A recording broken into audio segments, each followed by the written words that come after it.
Baik,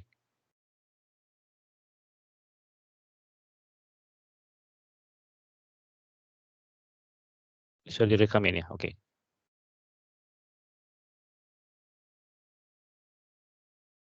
Baik, assalamualaikum warahmatullahi wabarakatuh. Selamat pagi ya, mudah-mudahan dalam keadaan sehat semuanya. Kita akan lanjutkan pembahasan tentang material keramik di bagian yang kedua ya. Nah, kali ini kita akan membahas sub-sub pembahasan. Yang pertama adalah silika dan senyawa silikat. Lalu yang berikutnya adalah inorganic glass ya. Kalau kita berbicara glass di sini padanan kata dalam bahasa Indonesianya kita bisa menggunakan kaca sebetulnya ya. Ketimbang gelas. Kalau gelas mungkin kita kebayangnya benda yang kita gunakan untuk minum ya. Tapi gelas di sini adalah bisa kita terjemahkan juga sebagai kaca gitu ya. Lalu terakhir adalah gelas keramik ya, atau ya kaca keramik gitu ya. Oke, kita akan lihat pembahasan masing-masing. Yang pertama kita mulai dengan silika dan senyawa silikat ya. Jadi eh, penyusun utama dari kaca ya, kita sebut kaca saja ya. Kaca adalah silikon oksida ya, atau disebut juga dengan silika ya. Silikon oksida atau yang memiliki formula kimia SiO2 ya. Nah, silika ini merupakan mineral kristalin yang keberadaannya banyak melimpah ya di permukaan bumi. Dan kalau kita lihat di pasir ya, kalau pernah main ke pantai, nah pasir-pasir pantai itu didominasi komposisinya adalah silika itu sendiri ya. Jadi bisa dibayangkan seberapa banyak pasir yang ada di permukaan bumi, dan pasir-pasir tersebut didominasi oleh silika. Jadi memang sangat banyak ya, highly abundant ya di earth crust kita ya. Dan tapi apa namanya, itu juga yang menjadi motivasi ya orang-orang kemudian membentuk atau ingin membuat silikon murni ya dari silika gitu ya.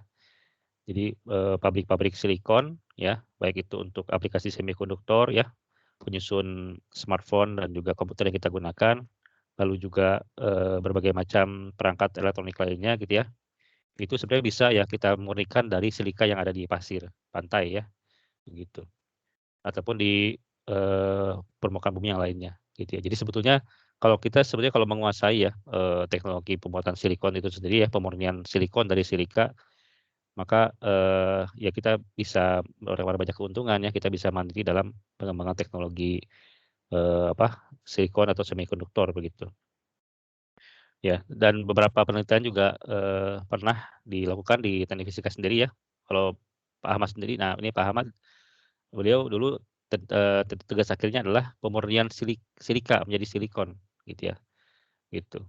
Jadi oleh karena itu beliau memang concern di bidang penelitian di semikonduktor ya. Walaupun kalau di Indonesia sekarang jadi malah terhambat karena fasilitasnya kurang memadai. Karena untuk memurnikan silikon dari silika itu memerlukan furnace yang sangat tinggi ya temperaturnya gitu ya, di atas 1000 celcius, dan juga tentu saja konstruksinya juga tidak sederhana gitu ya, gitu. Jadi ya, itu adalah tantangan kita ya sebagai bangsa Indonesia yang memiliki sumber daya pasir yang melimpah gitu ya, yang dapat digunakan sebagai bahan baku silikon, tapi ya kita belum sampai ke sana begitu ya.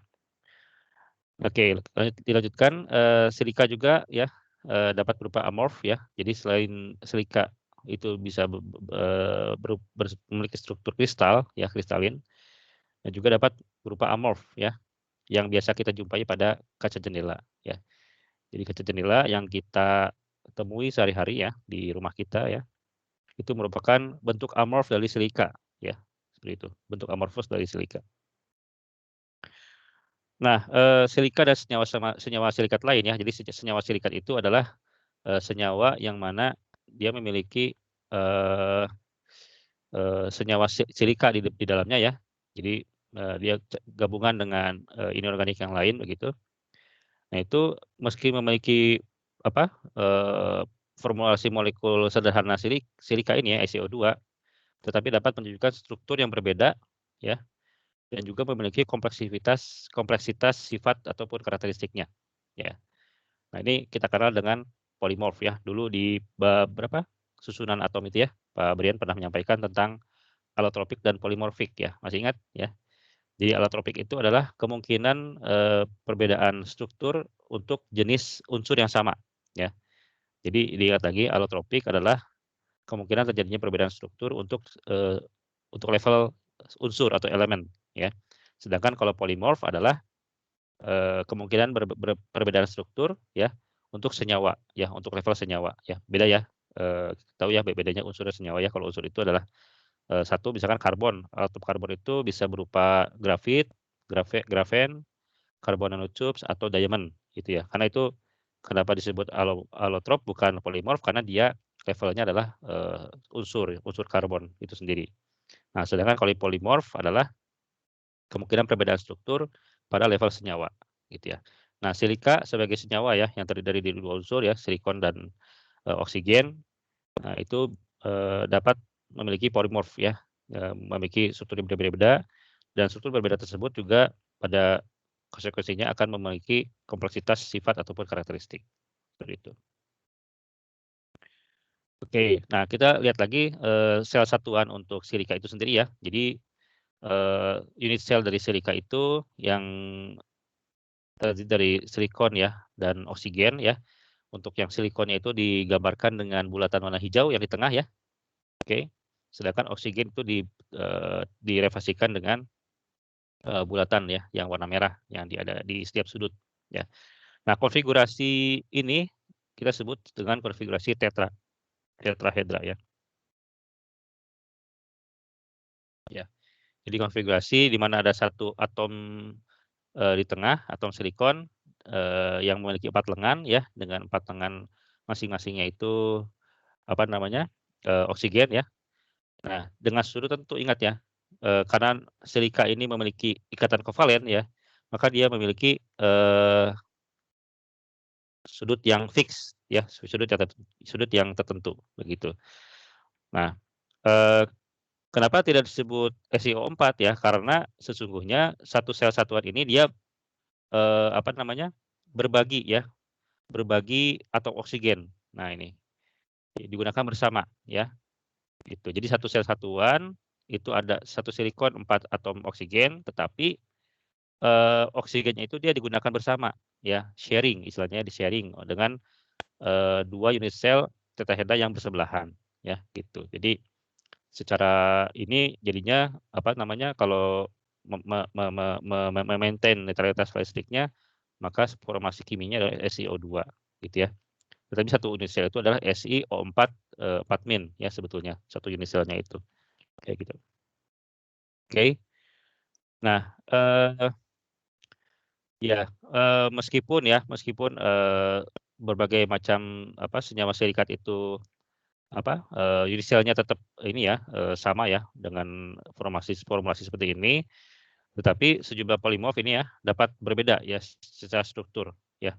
Jadi, penggunaan bersamanya itu bisa penggunaan bersama di ujungnya di corner atau bisa penggunaan bersama sisi ya atau muka ya gitu. Jadi nah, perbedaan itu kemudian tadi menyebabkan polimorf tadi ya. Jadi sharing atomnya itu bisa sharing atom atau bisa sharing permukaan ya. Jadi permukaannya ini, sharing gitu ya dengan unit sel di sebelahnya gitu ya atau, satu atom saja yang digunakan bersama, nah gitu ya. Nah itu akan menyebabkan polimorf ya gitu. Oke. Nah ada beberapa contoh apa namanya, polimorf dari silika ini ya seperti misalnya di sini ada tridimit ya, tridimit, kristobalit, dan kuarsa. Nanti kita kita akan lihat contoh bagaimana perbedaan struktur kristalnya, tapi masing-masing sama itu unit selnya dan unit sel tetrahedral SiO4 ya, SiO4 4-min begitu ya. Nah ini ya jadi perbedaan, penggunaan bersama atom ataupun sisi maupun, sudut ya, itu akan menunjukkan, bentuk kristalografi yang berbeda. Nah contohnya seperti ini ya, ini adalah contoh, struktur kristal tridimit ya yang sebelah kiri ya, gitu. Kemudian yang di tengah ini adalah kristobalit ya. Kristobalit ya, kemudian yang kanan adalah kuarsa atau quartz ya, gitu. Kita lihat di sini, penggunaan bersamanya itu, eee, mungkin ada yang sama ya, dia di corner, tetapi ada juga yang di sisi begitu ya, sehingga ya, akan menghasilkan, struktur kristal yang berbeda, begitu ya, begitu. Jadi pada intinya polimorf silika itu menunjukkan struktur kristalgrafi yang bervariasi. Oke. Ini hanya sebagian kecil ya dari, polimorf silika yang kita jumpai ya di alam ya, di mineral alami itu sangat banyak sekali. Tapi di sini yang kita berikan contohnya hanya 3 ya, tridimit, kristobalit, dan kuarsa. Oke, tadi sudah disinggung ya tentang, senyawa silikat ya. Senyawa silikat itu dia masih memiliki apa namanya, eee, unit sel tetrahedral ya, SiO4, sebagai apa namanya, sebagai penyusun utamanya gitu ya. Nah, senyawa SiO4 ini juga bisa apa namanya, membentuk senyawa yang lain ya. Nah, ini salah satunya senyawa silikat yang disebut dengan garnet ya. Garnet ini memiliki formulasi kimia A3B2 SiO4 3 ya, gitu. Nah, Ab ini, bisa bermacam-macam ya, unsurnya. Biasanya untuk yang A-nya ini itu adalah, kation-kation yang memiliki divalen ya, memiliki, valensi 2+2 ya. Contohnya seperti kalsium ya, magnesium, besi atau iron, dan mangan gitu ya. Sedangkan untuk yang, unsur B-nya itu adalah kation yang memiliki valensi 3 ya, seperti aluminium, besi, atau kromium, seperti itu. Oke. Lalu ada lagi senyawa silikat lain yang mungkin juga kalian sering mendengar ya, mika ya, sering mendengar istilah mika gitu ya. Nah, mika itu, juga, dia merupakan senyawa silikat ya, senyawa silikat. Nah, itu dia memiliki, formulasi kimia ya, A3B4C8O20 OH, fluoride ya, sebanyak 4 ya, gitu. Nah, untuk, ABC-nya itu A-nya biasanya bisa berupa kalium ya, kalium itu sama dengan potasium ya, eee, atau natrium ya, natrium itu sama dengan, sodium ya, atau kalsium. Sedangkan B-nya itu bisa berupa unsur aluminium, magnesium, atau besi, lalu C-nya adalah, silikon atau aluminium ya, gitu. Nah, salah satu karakteristik dari mika ini ya, dia biasanya berupa lembaran ya, berupa sheets gitu ya, gitu. Nah, si mika ini, ikatan ikatan-ikatan, atom pada satu, eee, sel satuan atau unit sel itu sangat kuat. Tetapi ikatan antara sheets-nya itu lemah gitu ya. Sehingga kalau kita, patahkan itu akan, mengikuti satu alur tertentu ya, gitu. Jadi dia akan, kalau kita istilahnya, kita patahin itu, dia pasti akan mengikuti, eee eee, bidang kristal tertentu, gitu ya. Coba aja kalian punya ini ya, eee, mika ini, kalau kita patahkan itu pasti akan mengikuti satu bidang tertentu ya, gitu, kayak gitu. Ya, itu adalah beberapa jenis senyawa silikat. Oke, berikutnya, eee, ya material, gelas ya, kita kembali lagi tadi ya, tadi saya, sebutkan bahwa gelas di kita itu padanan katanya bisa, kita sebut saja kaca gitu ya, kaca gitu ya. Nah, material gelas ya yang dikategorikan sebagai gelas ya, baik itu dalam bahasa Inggris maupun dalam bahasa kita ya, gelas gitu ya, itu adalah silika yang berstruktur amorf gitu ya, gitu. Oke. Silika yang memiliki struktur atau amorf itu seluruhnya kita sebut sebagai gelas ya, atau dalam bahasa kita kaca begitu ya, gitu. Nah, salah satu silika amorf yang bisa digunakan dalam aplikasi struktural adalah, ini, soda lime glass ya. Mungkin pernah mendengar ya istilah soda lime glass. Ini kenapa disebut dengan soda lime glass, itu karena material pembuatnya itu terbuat dari, sodium karbonat ya, Na2O ya, sodium karbonat, dan, lime itu adalah, kalsium oksida atau, CaO gitu ya, gitu.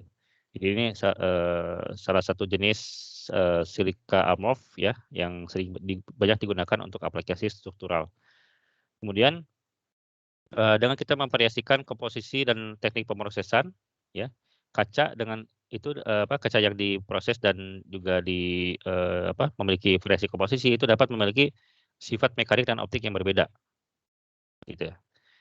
Jadi, dengan memvariasikan komposisi dan juga teknik pemrosesannya, ya, maka kita bisa memvariasikan sifat mekanik dan optik, ya. Nah, jadi pada proses pembuatan gelas ini ya, ada yang disebut sebagai, glass former ya, glass former, kemudian juga ada intermediate dan, modifier ya. Jadi glass former, lalu intermediate dan, apa tadi, modifier ya, gitu. Nah, penggunaan, ini ya, terutama yang, intermediate dan modifier ini akan menghasilkan, sifat mekanik dan optik yang berbeda pada, materi atau bahan, produk kaca yang kita, dapatkan gitu ya. Nah, selain itu juga ya selain komposisi ini kan, dari segi komposisinya ya, kemudian dari segi pemrosesannya. Nah, kita mengenal ada yang disebut sebagai tempered glass ya. Nah, tempered glass yang bisa kita temukan di, eee, apa, layar HP kita ya, tempered glass gitu ya. Terus juga mungkin di, pelindung kaca layar monitor ya, dan beberapa aplikasi yang lain itu. Nah itu, kita memvariasikan sifat mekaniknya dengan cara kita memperlakukan variasi, teknik pemrosesannya, gitu ya. Nah, kita, berikan perlakuan panas atau kimiawi tertentu ya, sehingga toughness-nya kita tingkatkan, ya, kita increase toughness-nya itu, kekerasannya kita tingkatkan, gitu. Itu salah satu contohnya itu adalah kita misalkan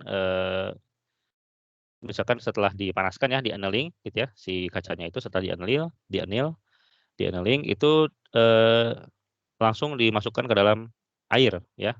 Jadi dia mengalami rapid cooling down. Nah, ketika kaca itu dalam keadaan panas ya, sudah di-anneal, terus secara rapid dia dimasukkan ke dalam apa, air ya, disebutnya water quenching gitu ya, water quenching, maka itu akan, meningkatkan toughness-nya gitu.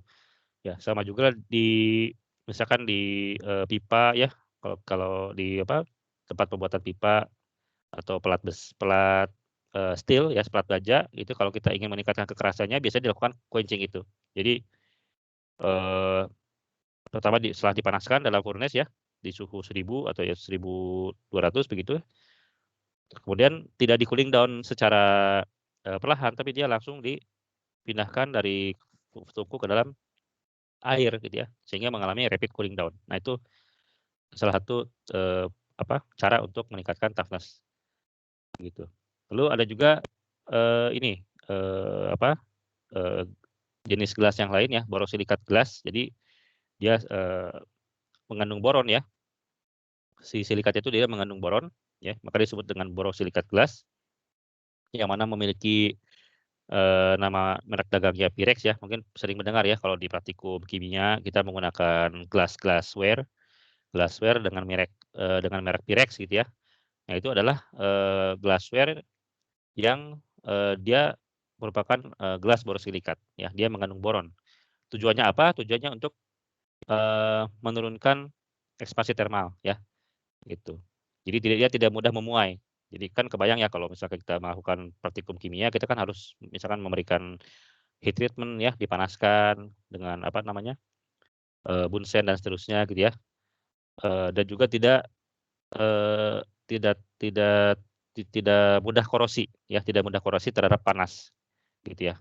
Gitu. Nah, makanya kita menambahkan boron di situ ya, sehingga kita memiliki, gelas yang memiliki ekspansi termal yang rendah ya, jadi tidak mudah memuai, begitu. Oke. Nah, ada kategori yang lain ya, dalam, material keramik yang disebut sebagai gelas anorganik atau, dalam istilah awalnya itu adalah gelas inorganik ya, di bahasa kita juga bisa menyebutnya sebagai kaca anorganik gitu ya, kaca anorganik. Oke. Nah, gelas atau kaca itu sebetulnya adalah, material metastable ya, material metastable yang mengalami pengerasan dan kemudian menjadi rigid atau kaku tanpa melalui proses kristalisasi ya. Kalau kita kan membayangkan kayaknya kalau dari fase liquid gitu ya, fase cair kemudian menjadi menjadi beku gitu ya, pasti mengalami proses kristalisasi. Tidak juga ya, tidak juga. Jadi, suatu cairan ya, cairan silika dalam dalam bentuk cair ya, dalam bentuk liquid ketika dia mengalami pengerasan, itu bisa jadi kristal, bisa jadi amorf, begitu. Nah, ketika dia tidak mengalami kristalisasi, maka dia menjadi, gelas inorganik tadi ya, menjadi kaca ya, menjadi amorf begitu. Nah, faktor penting yang menjadikan gelas tadi ya tidak menjadi kristal adalah kombinasi dari difusi terbatas atom atau ion yang digabungkan dengan laju pendinginan yang cukup cepat ya. Jadi, eee, faktor penting ya untuk menjadikan sebuah,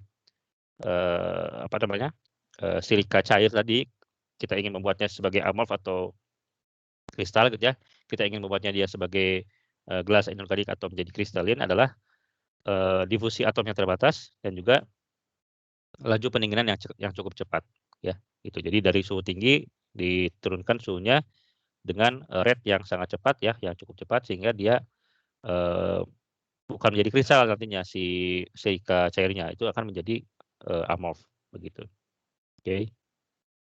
Nah, lebih jelasnya seperti ini ya, jadi ini kita lihat diagram fasa dari, gelas dan kristalin silika ya. Jadi, kita lihat di sini, kita mulai dari sini ya. Nah, ini ada silika cair ya, silika cair. Nah, silika cair dia pasti memiliki, temperatur leleh ya atau melting temperatur ya. Nah, ketika didinginkan ya, si cairan silika ini didinginkan secara, eee, cukup cepat gitu ya. Nah, dia akan menjadi undercooled liquid ya, gitu, undercooled liquid. Nah, kemudian, sampai pada titik namanya TG ya, ini glass transition temperature ya. Jadi TG itu adalah glass, transition temperature ya, disingkat dengan TG ya. Nah, ketika sudah melewati TG ini, maka dia akan berubah menjadi, gelas atau kaca ya, gitu. Jadi dia bukan lagi undercooled liquid, tetapi dia menjadi gelas. Nah, suhu Y-nya adalah kerapatan ya, jadi kita bisa bayangkan, silika cair ya, kerapatannya rendah ya, kemudian dia didinginkan, sampai melewati titik temperatur leleh, dia menjadi undercooled liquid ya, undercooled liquid. Nah, dia didinginkan terus ya, seiring dengan itu juga densitasnya akan meningkat, lalu ketika dia melewati TG ya, glass transition temperature, maka undercooled liquid tadi akan berubah menjadi gelas ya, amorph silika amorph, oke, begitu. Nah, di sisi lain ya, kalau kita, mendinginkannya secara lambat begitu ya, maka akan terjadi yang disebut dengan kristalisasi ya, kristalisasi, begitu. Nah, pada jalur yang lain tadi ya, kalau jalur yang tadi kan kalau jalur kita untuk membuat, gelas itu, eee, fasa kristalnya itu kan tidak terbentuk ya. Nah, dia, akan mengalami perubahan slope densitas ya dan kontinu ya, begitu. Tapi di jalur yang lain kalau kita ingin membentuk kristalin silika ya, nah itu akan terjadi, perubahan densitas yang rapid ya, yang seketika ya, istilahnya abrupt ya.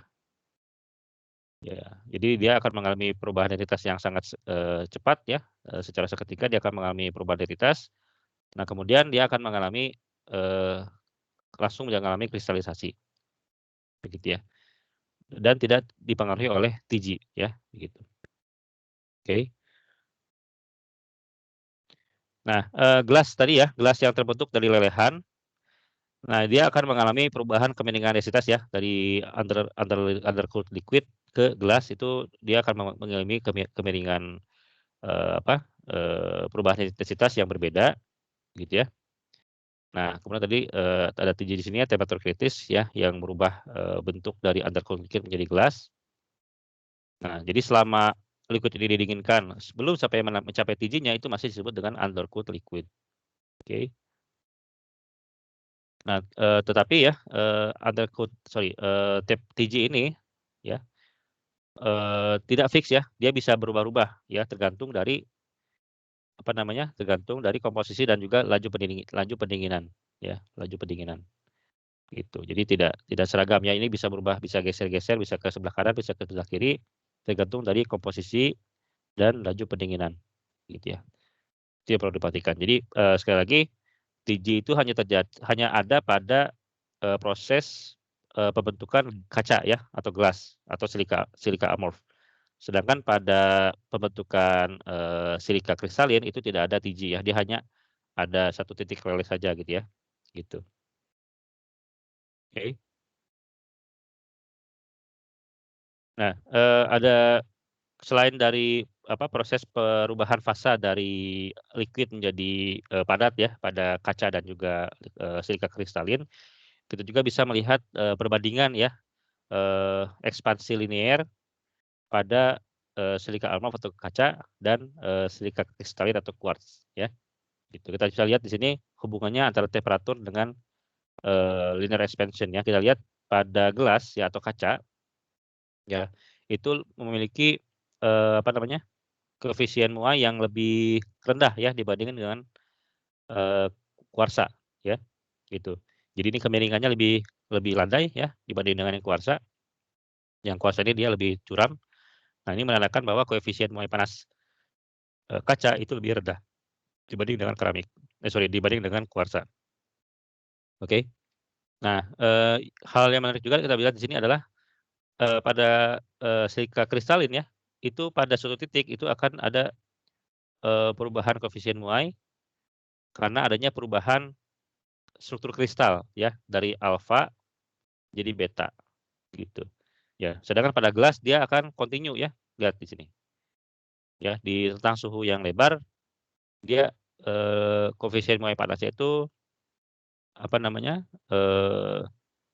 ekspansi panasnya ya, ekspansi muainya itu, apa namanya, dia, linear begitu ya, tidak ada diskontinuitas. Sedangkan pada silika yang kristalin ya, contohnya adalah kuars, dia akan mengalami perubahan, apa namanya, linear expansion ya ketika terjadi perubahan, struktur kristal alfa menjadi beta. Yang menarik di sini adalah ketika di alfa ya, dia seiring dengan menaiknya temperatur, maka ekspansinya juga, akan meningkat ya. Nah, tetapi ketika sudah menjadi, fase beta, ya semakin meningkat temperatur dia akan malah semakin kecil ekspansinya, ya. Jadi pemuaiannya itu akan menjadi lebih kecil seiring dengan kenaikan temperatur. Itulah, beberapa karakteristik khusus ya pada silika kristalin ya, contohnya adalah kuarsa di sini. Nah, ada alasan tertentu ya kenapa, gelas atau silika amorf itu memiliki koefisien muai yang rendah gitu ya, karena strukturnya kan dia tidak rigid ya, tidak serigid kalau dia kristalin begitu. Dia kan acak gitu ya, random. Dia, order-nya itu short range order gitu ya. Eee, nah, oleh karena itu, karena ketidakteraturan struktur atomnya ya, struktur apa namanya, sel satuannya dalam material kaca gitu ya.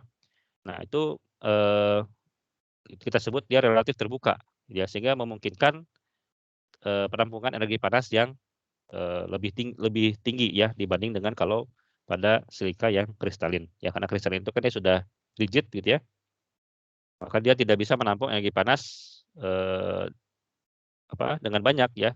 Jadi energi panas itu akan diubah menjadi pemuaian kalau pada silika, kristalin. Sedangkan pada silika gelas atau amorf, dia energi panas itu akan Meng me apa, ditampung oleh si kaca tadi ya. Jadi tidak tidak diubah menjadi pemuaian, volume atau pemuaian panjang gitu, itu bedanya ya. Nah itu kemudian kita, diingatkan bahwa pentingnya kita mengetahui struktur struktur material, itu akan mempengaruhi juga pada karakteristik thermalnya begitu ya. Jadi kalau kita ingin, untuk aplikasi, thermal shock ya digunakan materi gelas gitu ya. Tapi kalau kita, eee, tidak mempertimbangkan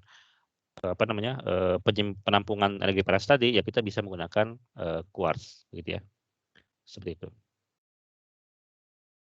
Oke, nah di sini kita akan lihat bagaimana teknik pembuatan, teknik pembuatan kaca ya, teknik pembuatan kaca, kemarin kita sudah lihat teknik pembuatan, keramik ya, teknik pembuatan keramik mulai dari pembuatan serbuk keramik, kemudian apa, casting, kemudian sintering ya.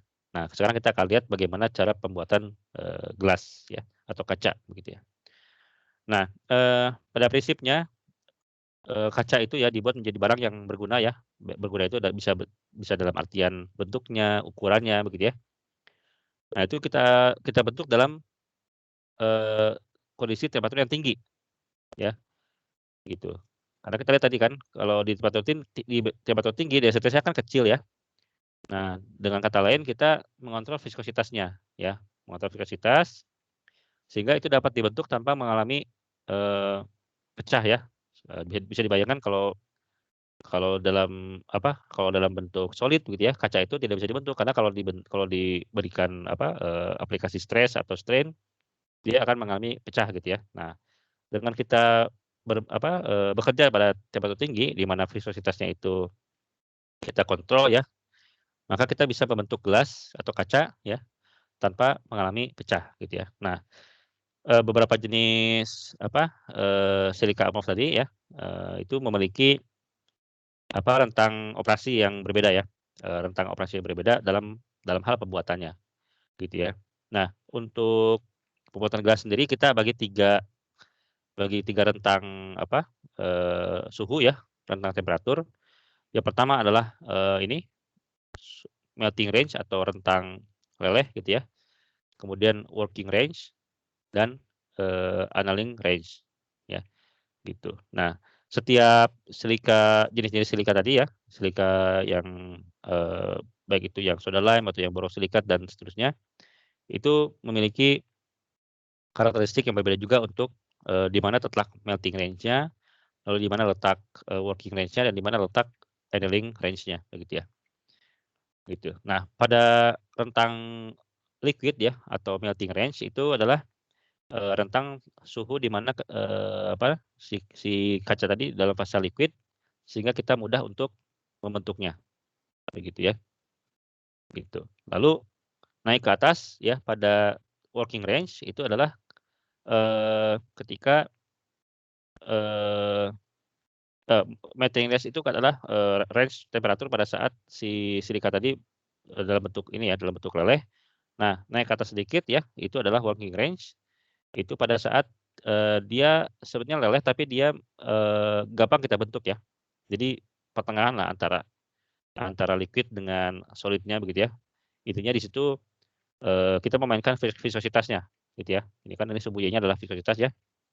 Jadi pada saat viskositas tertentu, kita bisa untuk membentuk ya si, gelas tadi sesuai dengan yang kita harapkan ya. Bisa berbentuk wadah atau berbentuk bola lampu ya sesuai dengan, keinginan kita ya, dengan cara ditekan, ditarik, atau ditiup ya pada cetakan itu ya, gitu. Nah setelah, dibentuk ya di dalam cetakan, maka itu naik lagi suhunya ke rentang annealing ya, gitu. Jadi, pada rentang annealing ini adalah kita, mengurangi porositas ya, kemudian juga, mengubah dari fase yang tadi ya, yang viskositasnya, yang viskositasnya, eee, densitasnya kecil ya, jadi densitas yang lebih tinggi, begitu ya. Atau yang viskositasnya rendah, jadi viskositas yang tinggi, begitu ya. Sebaliknya, dari yang viskositasnya, tinggi ke rendah ya, gitu ya, di annealing temperatur, begitu. Jadi pada annealing ini, adalah fase di mana kita membuat si gelasnya tadi yang tadinya, dapat dibentuk menjadi, padatan, begitu ya, gitu. Nah, setelah annealing biasanya didinginkan secara perlahan ya, didinginkan secara perlahan untuk mencegah terjadinya keretakan, gitu. Itu adalah, eee, pentingnya kita mengetahui, eee, pengontrolan viskositas dalam pembuatan gelas ya, dan setiap, jenis senyawa silikat itu memiliki, rentang, baik itu melting range, working range, dan juga annealing range yang berbeda-beda, seperti itu, ya. Oke, kita lanjutkan. Nah, ini adalah salah satu, ilustrasi ya, ilustrasi dalam pembuatan gelas. Jadi di sini dimulai dari, apa namanya, gelas yang atau kaca yang cair ya, kemudian di-rolling ya, melalui tahap rolling ya. Nah, dia mengalami pendinginan secara natural. Nah, kalau yang bawah ini dia pendinginannya menggunakan, timah cair ya, timah cair. Timah cair ini akan menyerap panas ya dari molten glass ya, sehingga di sini ada di titik awalnya dia, masih zona panas, tapi keluar dari, wadah ini dia menjadi, dingin ya karena panasnya diserap oleh timah cair di sini. Dan pada akhirnya nanti akan masuk ke dalam, annealing furnace gitu ya, gitu. Jadi bisa dibilang di sini adalah melting range-nya, di sini adalah, working range, lalu di sini adalah annealing range, begitu ya. Seperti itu. Lalu juga ada contoh yang lain deh dalam pembuatan gelas ya. Jadi ini kalau kalau kita ingin membentuk, wadah ya, wadah kaca misalkan ya, wadah dengan, berbahan kaca ya, atau ingin membentuk ini nih, bola lampu ya, bola lampu. Nah, biasanya kita, eee, membentuk istilahnya adalah hot gob di sini ya. Hot gob di sini, dia sudah dalam temperatur working ya. Jadi bukan lagi dalam bentuk molten molten silika ya, atau molten glass, tapi dia sudah dalam, suhu di working range ya. Sehingga apa, sehingga dia mudah untuk dibentuk, ya. Kalau dia masih, molten kan agak sulit ya, dia viskositasnya masih, tinggi gitu ya. Sehingga ketika, viskositasnya rendah ya. Nah, ketika dia di working temperatur, dia viskositasnya tinggi ya, sehingga, ketika dicetak itu lebih mudah, begitu ya, seperti itu.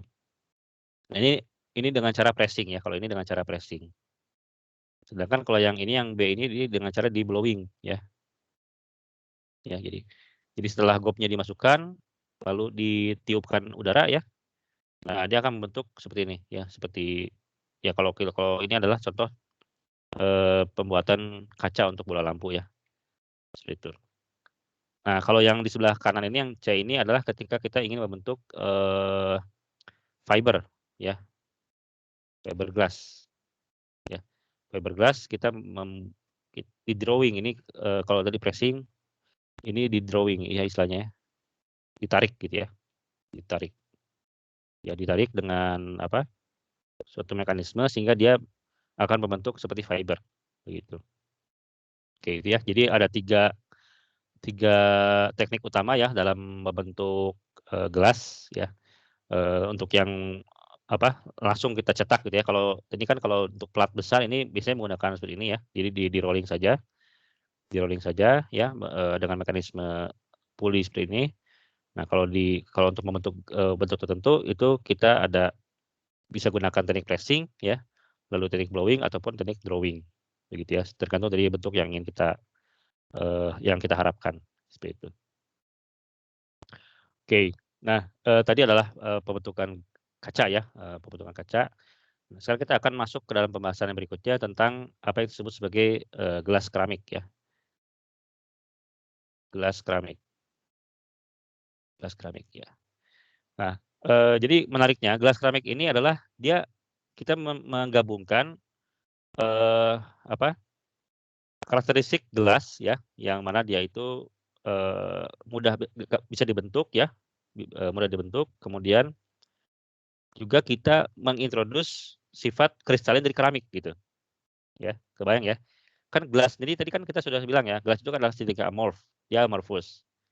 Nah, di satu sisi kita kalau kita ingin me me apa istilahnya, mengintrodus sifat kristalin dari keramik. Nah, ada yang disebut dengan ini, gelas keramik gitu ya. Jadi ini adalah gabungan dari, eee, sifat amorphous dari gelas atau kaca dan sifat kristalin dari keramik gitu ya. Nah, gelas keramik ini memiliki tingkat kristalinitas, kira-kira sekitar 70 sampai 99% gitu ya. Karena kalau 100% itu berarti adalah, silika kristalin atau keramik murni begitu ya. Tapi kalau, less than 100% gitu ya, katakanlah 99% gitu ya, maka itu kita sebut sebagai gelas keramik gitu ya. Oke, jadi kita memanfaatkan, eee, formability ya. Jadi permeability itu tadi apa, kemudahan untuk dibentuk pada kaca ya, dan juga kepadatan pada kaca ya, gitu ya, untuk kita bentuk untuk kita manfaatkan ya, untuk membuat gelas keramik, begitu. Jadi, gelas keramik ini kita akan mendapatkan produk ya, yang mengandung porositas rendah, tetapi dapat dibentuk dengan teknik pembentukan kaca yang konvensional tadi ya, seperti teknik pressing, teknik blowing, teknik drawing, kayak gitu, ya. Jadi sekali lagi, gelas keramik ini adalah perpaduan antara, sifat amorfous dari gelas, dari kaca, dan juga kemudahan kemudahan, dibentuknya gelas ya, dan juga, kepadatan dari kaca, kemudian kita gabungkan dengan, sifat kristalin dari keramik, begitu. Ya, menarik ya. Dan ini sudah banyak juga kita temukan ya di dalam, benda-benda yang kita temui sehari-hari ya, kita akan lihat beberapanya nanti, nah ini. Nah, jadi dengan kita membentuk, struktur gelas keramik ini ya, itu akan memberikan kekuatan dan juga ketangguhan mekanis yang baik, ya. Lalu juga koefisien muai panas yang rendah, serta tahan terhadap korosi temperatur tinggi.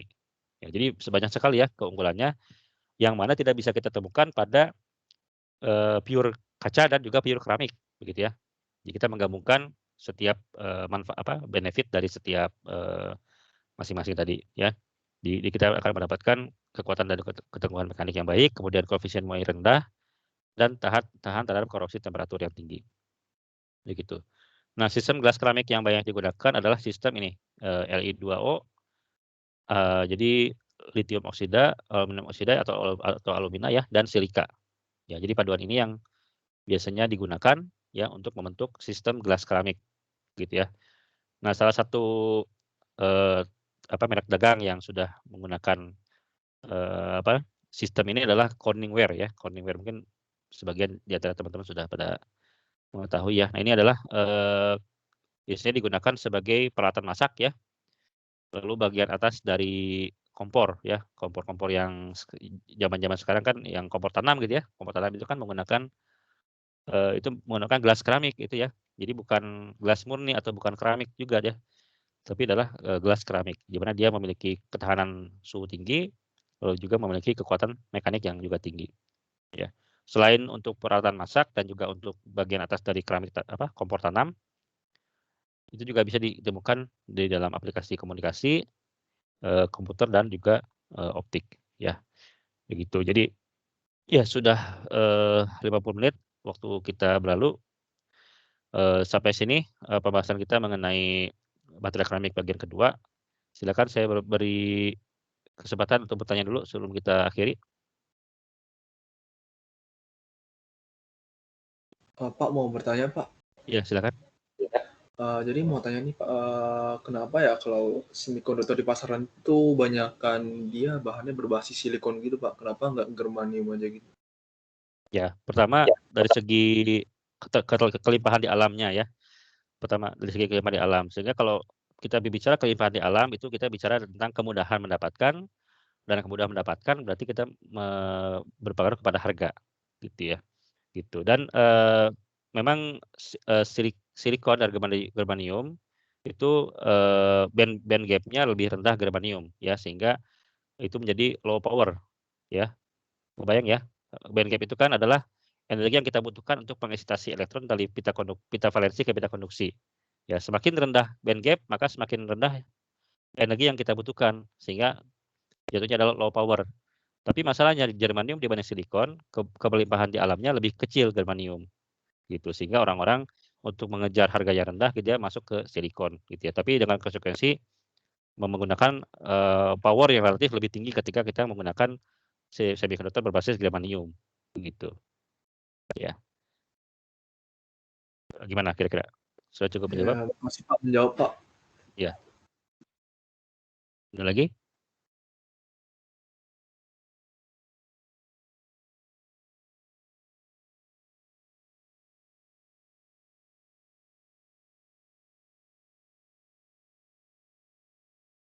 Baik, kalau tidak ada, bagaimana mengenai perkembangan tugas besar sudah dibuat ya formnya ya? Kemarin saya lihat di MS Team sudah ada yang posting, kelompok sudah dapat semua berarti ya? Halo, cek. Kelompok sudah dapat semua? Jangan sampai belum dapat kelompok karena waktu terus berjalan ya. Jadi kalau bisa sudah dapat kelompok semua sehingga sudah mulai bisa mendiskusikan, bagaimana pengerjaan tugas besarnya, membuat makalah dan juga penyiapan untuk membuat presentasi. Oke? Baik, kalau tidak lagi pertanyaan atau komentar, kita bisa akhiri saja sampai di sini pembahasan kita tentang material keramik ya. Semoga dapat, memberikan pengetahuan dan wawasan untuk kalian semua. Kemudian kita akan lanjutkan pembahasan mengenai material komposit dan polimer ya, terakhir ini, bab terakhir sebelum nanti kita ke tugas besar dan ujian akhir ya. Baik, demikian yang bisa saya sampaikan untuk kuliah hari ini. Terima kasih atas perhatian kalian semua. Semoga sehat selalu, tetap jaga kesehatan ya. Mudah-mudahan kita masuk kepada kondisi yang lebih baik sehingga kita bisa melakukan lagi kuliah tatap muka di kampus. Baik, saya tutup. Selamat pagi. Assalamualaikum warahmatullahi wabarakatuh. Waalaikumsalam. Waalaikumsalam, makasih Pak. Waalaikumsalam. Terima kasih, Pak. Ya, mari.